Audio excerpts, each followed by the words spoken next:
All right, here's how we're handling the tutor situation. First of all, if people have homework, great, let's start there. In-person assistance with that is best. Zoom assistance is second best. In order to do that, we've got to get the student with computer and headphones. We are currently working through a checklist of computers that work but have to stay plugged in. If they have to stay plugged in, we've already ordered more chargers. We'll order as many as we need. Some of them apparently need a reboot.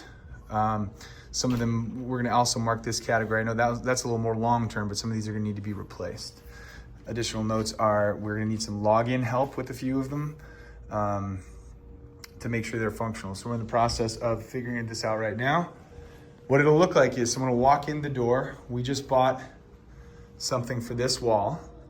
We're gonna have headphone hooks. So all the headphones will have a place. We don't wanna store them in a pile anymore if possible. We're gonna store them on this wall. They'll just pull a headphone off the wall. We'll set up a divider.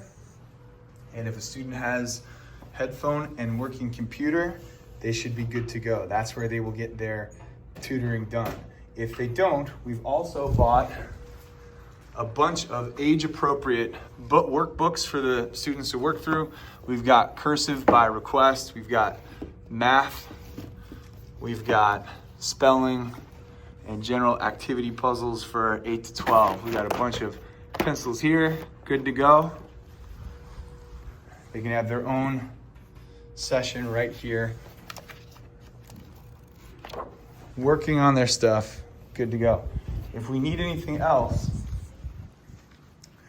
in this file cabinet, bottom drawer, we've got all sorts of extra paper under there, scratch paper, tons of extra pencils. We just bought a new pencil sharpener, so always something to write with and to write on. And pretty soon we're gonna have this computer thing figured out.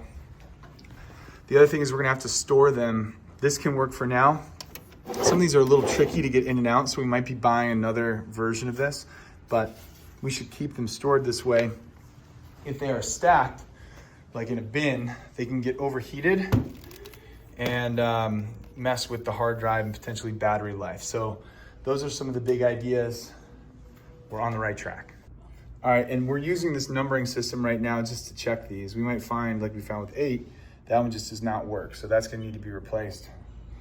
We're not gonna use it. So once we have this, we'll reshuffle the numbering system and make sure that everything's properly labeled and good to go.